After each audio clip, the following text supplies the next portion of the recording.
12월 1일 성경 읽기 시간입니다.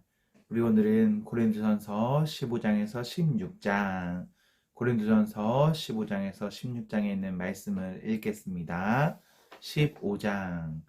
형제 자매 여러분, 내가 여러분에게 전한 복음을 일깨워 드립니다. 여러분은 그 복음을 전해 받았으며 또한 그 안에 서 있습니다. 내가 여러분에게 복음으로 전해드린 말씀을 헛되이 믿지 않고 그것을 굳게 잡고 있으면 그 복음을 통하여 여러분도 구원을 얻을 것입니다.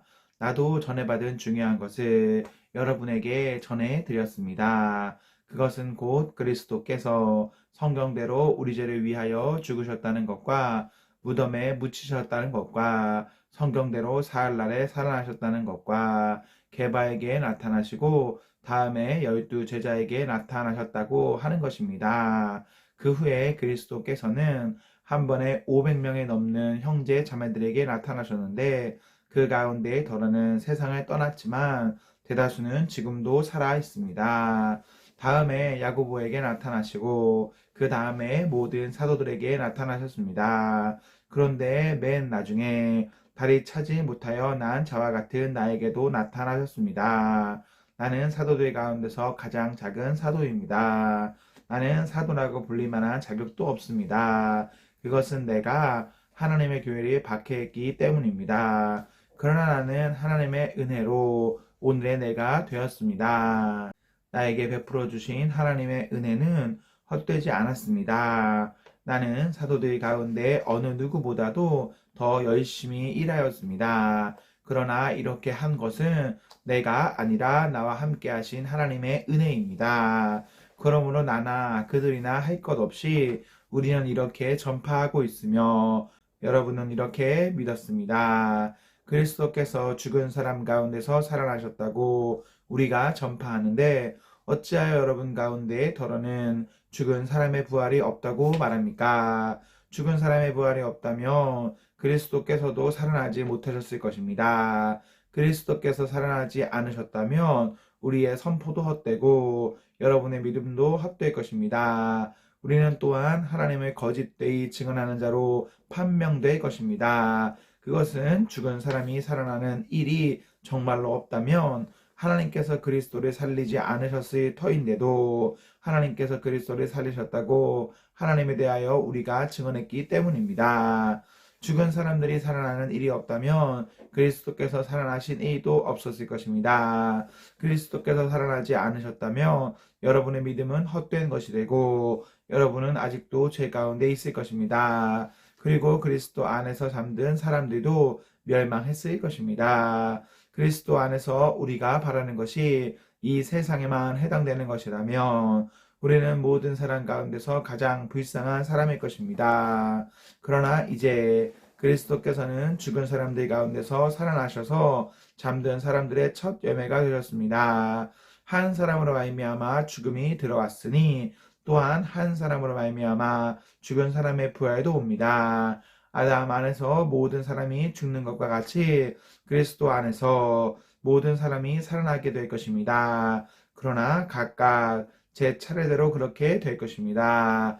첫째는 첫 열매이신 그리스도요. 그 다음은 그리스도께서 재림하실 때에 그리스도께 속한 사람들입니다. 그때가 마지막입니다. 그때에 그리스도께서 모든 통치와 모든 권위와 모든 권력을 패하시고 그 나라를 하나님 아버지께 넘겨드리실 것입니다.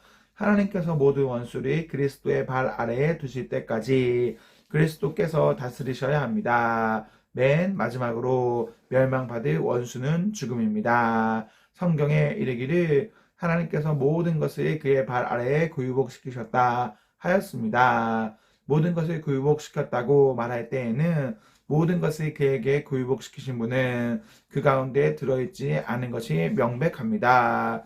그러나 모든 것이 하나님께 굴복당할 그때에는 아들까지도 모든 것을 자기에게 굴복시키신 분에게 굴복하실 것입니다. 그래서 하나님은 만유의 주님이 되실 것입니다. 죽은 사람들이 살아나지 않는다면 죽은 사람들을 위해서 세례를 받는 사람들은 무엇을 하려고 그런 일을 합니까? 죽은 사람이 정말로 살아나지 않는다면 무엇 때문에 그들은 죽은 사람들을 위하여 세례를 받습니까? 그리고 또 우리는 무엇 때문에 시시각각으로 위협을 무릅쓰고 있습니까? 형제, 자매 여러분, 나는 감히 단언합니다. 나는 날마다 죽습니다. 이것은 우리 주 예수 그리스도께서 여러분에게 하신 그 일로 내가 여러분의 자랑스럽게 여기는 것만큼이나 확실한 것입니다.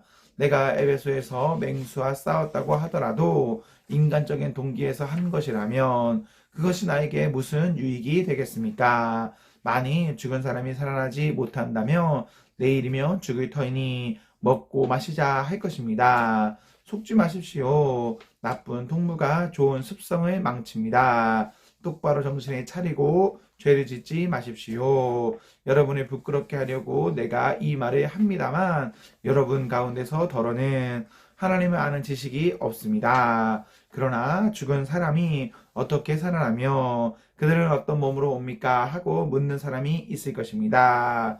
어리석은 사람이여, 그대가 뿌리는 씨는 죽지 않고서는 살아나지 못합니다. 그리고 그대가 뿌리는 것은 장차 생겨날 몸 그 자체가 아닙니다. 밀이든지 그 밖에 어떤 곡식이든지 다만 씨앗을 뿌리는 것입니다. 그러나 하나님께서는 원하시는 대로 그 씨앗의 몸을 주시고 그 하나하나의 씨앗에 각기 고유한 몸을 주십니다. 모든 살이 똑같은 살은 아닙니다. 사람의 사이도 있고 짐승의 사이도 있고 새의 사이도 있고 물고기의 사이도 있습니다. 하늘에 속한 몸도 있고 땅에 속한 몸도 있습니다. 하늘에 속한 몸들의 영광과 땅에 속한 몸들의 영광이 저마다 다릅니다. 해의 영광이 다르고 달의 영광이 다르고 별들의 영광이 다릅니다. 별마다 영광이 다릅니다. 죽은 사람들의 부활도 이와 같습니다. 썩을 것으로 심는데 썩지 않을 것으로 살아납니다. 비천한 것으로 심는데 영광스러운 것으로 살아납니다.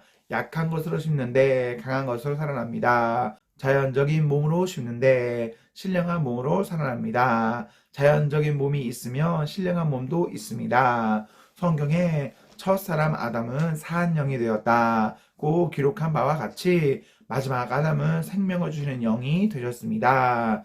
그러나 신령한 것이 먼저가 아닙니다. 자연적인 것이 먼저요, 그 다음이 신령한 것입니다. 첫사람은 땅에서 났으므로 흙으로 되어 있지만 둘째 사람은 하늘에서 났습니다. 흙으로 빚은 그 사람과 같이 흙으로 되어 있는 사람들이 그러하고 하늘에 속한 그분과 같이 하늘에 속한 사람들이 그러합니다. 흙으로 빚은 그 사람의 형상을 우리가 입은 것과 같이 우리는 또한 하늘에 속한 그분의 형상을 입을 것입니다. 형제자매 여러분, 내가 말하는 것은 이것입니다. 살과 피는 하나님 나라를 유산으로 받을 수 없고 썩을 것은 썩지 않을 것을 유산으로 받지 못합니다. 보십시오. 내가 여러분에게 비밀을 하나 말씀드리겠습니다. 우리가 다 잠들 것이 아니라 다 변화할 터인데 마지막 나팔이 울릴 때에 눈 깜빡할 사이에 호련히 그렇게 될 것입니다. 나팔 소리가 나면 죽은 사람은 썩어지지 않을 몸으로 살아나고 우리는 변화할 것입니다. 썩을 몸이 썩지 않을 것을 입어야 하고 죽을 몸이 죽지 않을 것을 입어야 합니다. 썩을 이 몸이 썩지 않을 것을 입고 죽을 이 몸이 죽지 않을 것을 입을 그때에 이렇게 기록한 성경 말씀이 이루어질 것입니다. 죽음을 삼키고서 승리를 얻었다. 죽음아, 너의 승리가 어디에 있느냐? 죽음아, 너의 독침이 어디에 있느냐? 죽음의 독침은 죄요, 죄의 권세는 율법입니다. 그러나 우리 주 예수 그리스도를 통하여 우리에게 승리를 주시는 하나님께 우리는 감사를 드립니다. 그러므로 나의 사랑하는 형제 자매 여러분, 굳게 서서 흔들리지 말고 주님의 일을 더욱 많이 하십시오. 여러분이 아는 대로 여러분의 수고가 주님 안에서 헛되지 않습니다. 16장 성도들을 도우려고 모으는 헌금에 대하여 말합니다. 내가 갈라디아 여러 교회에 지시한 것과 같이 여러분도 그대로 하십시오. 매주 첫날에 여러분은 저마다 수입에 따라 얼마씩을 따로 저축해 두십시오. 그래서 내가 갈 때에 그제야 헌금하는 일이 없어야 할 것입니다. 내가 그리로 가게 되면 그때 여러분이 선정한 사람에게 내가 편지를 써주어서 그가 여러분의 선물을 가지고 예루살렘으로 가게 하겠습니다. 나도 가는 것이 좋다면 그들은 나와 함께 갈 것입니다. 나는 마케도니아를 거쳐서 여러분에게로 가겠습니다. 내가 마케도니아를 지나서 여러분에게로 가면 얼마 동안은 함께 지낼 것이고 어쩌면 겨울이 나게 될지도 모르겠습니다. 그 다음에 여러분은 내가 가라는 곳으로 나를 보내주시기를 바랍니다. 지금 나는 지나가는 길에 잠깐 들러서 여러분이 만나 보려는 것은 아닙니다. 주님께서 허락해 주시면 얼마 동안 여러분과 함께 머무르고 싶습니다. 그러나 오순절까지는 에베소에 머물러 있겠습니다. 나에게 큰 문이 활짝 열려서 일을 많이 할 수 있는 기회가 왔습니다. 그러나 방해하는 사람도 많이 있습니다. 디모데가 그리로 가거든 아무 두려움 없이 여러분과 함께 지낼 수 있도록 보살펴 주십시오. 그도 나와 마찬가지로 주님의 일을 하는 사람입니다. 그러므로 아무도 그를 없인 여겨서는 안 됩니다. 그리고 그가 내게로 돌아올 때에 그를 평안한 마음을 지니게 해서 보내주십시오. 나는 형제들과 함께 그를 기다리고 있습니다. 형제 아볼로에 대하여 말하겠습니다. 내가 그에게 다른 형제들과 함께 여러분에게 가려고 여러 번 권하였지만 그는 지금 갈 마음이 전혀 없습니다. 그러나 적절한 때가 오면 갈 것입니다. 깨어 있으십시오. 믿음에 굳게 서 있으십시오. 용감하십시오. 힘을 내십시오. 모든 일을 사랑으로 하십시오. 형제, 자매 여러분, 나는 여러분에게 권합니다. 여러분이 아는 바와 같이 스데바나의 가정은 아가야에서 맺은 첫 열매요. 성도들이 섬기는 일에 몸을 바친 가정입니다. 그러므로 여러분도 이런 사람들에게 순종하십시오. 그리고 또 그들과 더불어 일하며 함께 수고하는 각 사람에게 순종하십시오. 나는 스데바나와 부드나도와 아가이고가 온 것을 기뻐합니다. 그것은 여러분이 만나지 못해서 생긴 아쉬움을 이 사람들이 채워 주었기 때문입니다. 이 사람들은 나의 마음과 여러분의 마음에 생기를 불어 넣어 주었습니다. 여러분은 이런 사람들이 알아주어야 합니다. 아시아에 있는 교회들이 여러분에게 무난합니다. 아굴라와 브리스가와 그 집에 모이는 교회가 다 함께 주님 안에서 진심으로 무난합니다. 모든 형제자매들이 여러분에게 무난합니다. 거룩한 입맞춤으로 서로 인사하십시오. 나 바울은 친필로 인사의 말했습니다. 누구든지 주님을 사랑하지 않는 사람은 저주를 받으라. 마라나타, 우리 주님 오십시오. 주 예수의 은혜가 여러분과 함께 있기를 빕니다. 나는 그리스도 예수 안에서 여러분 모두를 사랑합니다. 아멘. 아멘. 네, 우리 오늘 말씀을 모두 읽었습니다. 우리 오늘 하루도 하나님과 사랑 앞에서 행복하십시오. 성령 충만하십시오. 안녕.